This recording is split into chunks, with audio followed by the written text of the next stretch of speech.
Contract वाली बहू। नरेश की माँ अपने बेटे से मिलने दिल्ली आ रही है। इस बात का पता चलते ही नरेश के दिल में हलचल मच जाती है। नरेश अपनी माँ के स्वागत की तैयारी में लग जाता है। साथ ही उसे डर भी सताने लगता है कि उसकी माँ कहीं अपनी पुरानी जिद पर फिर से बैठ ना जाए। हे भगवान, इस बार बचा लो, अगले साल पक्का माँ की जिद पूरी कर दूंगा। तभी दरवाजे की घंटी बजती है।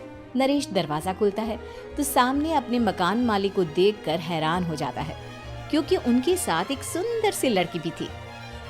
नमस्ते अंकल, कुछ काम था, मुझे बुला लेते। आपने क्यों कष्ट किया? अरे नहीं नहीं, इसमें कष्ट कैसा, मैं तो बस तुम्हें रीना से मिलवाने आया था। आज से रीना तुम्हारे साथ इसी फ्लैट में रहेगी। अंकल, कोई लड़का फ्लैटमेट नहीं है? एक अनजान लड़की के साथ रहना मेरे लिए थोड़ा अजीब होगा। देखो नरेश, मैं तुम्हें पहले भी बता चुका हूँ कि इस फ्लैट में तुम्हें किसी ना किसी के साथ एडजस्ट करना ही होगा, या फिर तुम अकेले पूरे फ्लैट का किराया दे दो, मैं किसी को नहीं रखूंगा। नरेश अपने मकान मालिक की बात सुन के रीना के साथ रहने के लिए तैयार हो जाता है, पर अंदर ही अंदर उसे ये बात खाने लगती है कि वो अपनी माँ को क्या जवाब देगा जब उसकी माँ रीना के बारे में उसे पूछेगी। दिन बीतने लगते हैं। नरेश और रीना अच्छे दोस्त भी बन जाते हैं, पर अभी भी नरेश अपनी प्रॉब्लम का सलूशन नहीं ढूंढ पाता। एक दिन नरेश बहुत परेशान सा बैठा होता है। तभी रीना उसे पूछती है, क्या हुआ नरेश, तुम काफी परेशान लग रहे हो, सब ठीक तो है ना?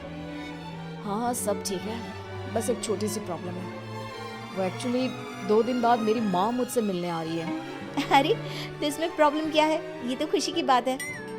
हाँ रीना, बट मेरी माँ एक जिद लेकर बैठ गई है कि मैं शादी कर लूँ, पर मैं अभी इस चीज़ के लिए तैयार नहीं हूँ।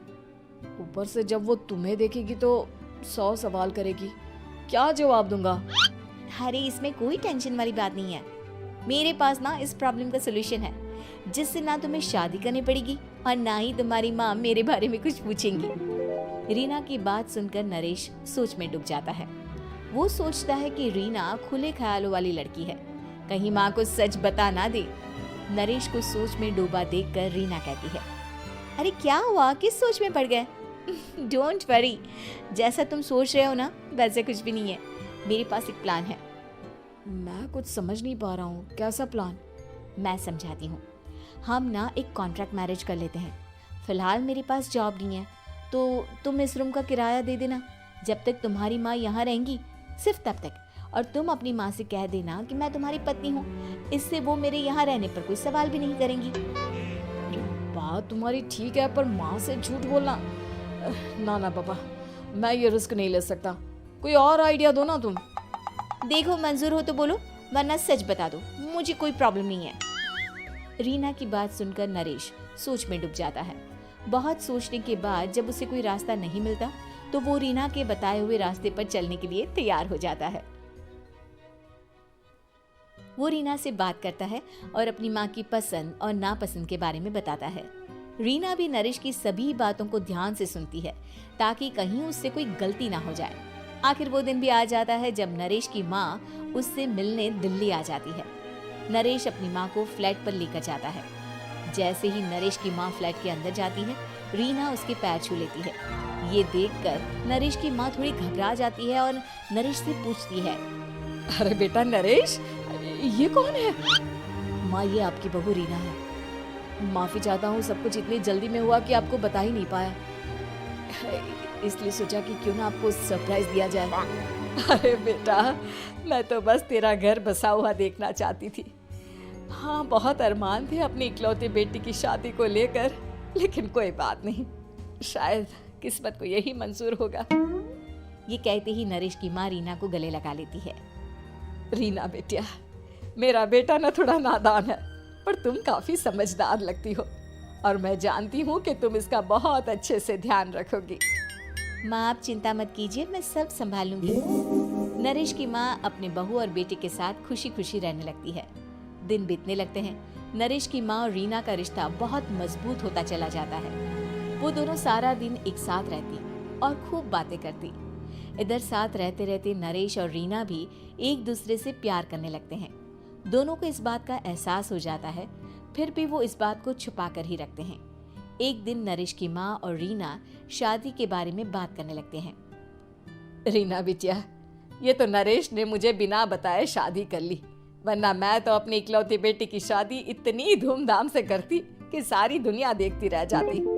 अच्छा माँ, आप ऐसा भी क्या करती नरेश और मेरी शादी में जो दुनिया देखती रह जाती? अरे बिटिया, एक माँ के अरमान तुम अभी नहीं समझोगी।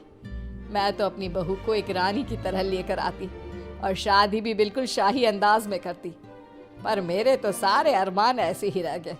खैर, मुझे तो अपने बेटे और बहू की खुशी चाहिए बस। ये कहते हुए नरेश की माँ की आंखों में आंसू आ जाते हैं। रीना भी ये सुनकर ख्यालों में खो जाती है, क्योंकि वो भी मन ही मन खुद को नरेश की पत्नी और उसकी माँ की बहू मानने लगी थी। शाम को जब नरेश ऑफिस से घर आता है तो रीना खुद को रोक नहीं पाती और नरेश के सामने उसकी माँ को अपने और नरेश के रिश्ते का सारा सच बता देती है। रीना की बात सुनकर नरेश की माँ दोनों से बहुत नाराज हो जाती है और घर वापस जाने की बात करने लगती है। तुम दोनों ने मुझसे सच छुपाकर बहुत ठेस पहुंचाई है मुझे। अब तुम लोगों के साथ नहीं रहना चाहती मैं, कल ही वापस चली जाऊंगी अपने घर। माँ, मुझे माफ कर दो, ये सब मैंने रीना के कहने पर ही किया है, वरना मैं भी आपको कभी ठेस पहुंचाने के बारे में सोच भी नहीं सकता। हाँ माँ, हमने ये सिर्फ आपका दिल रखने के लिए किया, प्लीज हम दोनों को माफ कर दीजिए। तुम दोनों ने मेरे अरमानों के साथ खिलवाड़ किया है, और वैसे भी मुझे अपने बेटे के लिए एक अच्छी लड़की ढूंढनी है, इसलिए मेरा यहाँ से जाना ही बेहतर होगा। माँ की ये बात सुनकर रीना खुद को रोक नहीं पाती। माँ, क्या मैं आपके घर की बहू बनने लायक नहीं हूँ? रीना की बात सुनकर नरेश हैरान रह जाता है। नरेश की माँ भी कुछ समझ नहीं पाती। मैं कुछ समझी नहीं, आखिर तुम कहना क्या चाहती हो? माँ, मैं वो नरेश से बहुत प्यार करती हूँ और साथ ही साथ मैं आपको भी अपनी माँ मान बैठी हूँ। आज जब आपकी बातें सुनी तो खुद को रोक नहीं पाई, इसलिए सारा सच आपको बता दिया। रीना की बात सुनकर नरेश की माँ की आंखों में आंसू आ जाते हैं और वो अपने बेटे नरेश और रीना को गले लगा लेती है। मेरे घर की बहू तो सिर्फ रीना बिटिया ही बनेगी। मैं आज ही तुम दोनों की शादी की तारीख निकलवा दूंगी, बस एक बार तुम्हारे घर वाले मान जाए। उसी दिन रीना के माता पिता भी उनके फ्लैट पर आ जाते हैं। दोनों परिवार आपस में बैठकर बातें करते हैं और शादी के लिए राजी हो जाते हैं। रीना भी कॉन्ट्रैक्ट फाड़ देती है और कहती है, सही मायने में मैं अब बहू बनूंगी, अब तक तो सिर्फ कॉन्ट्रैक्ट वाली बहू थी।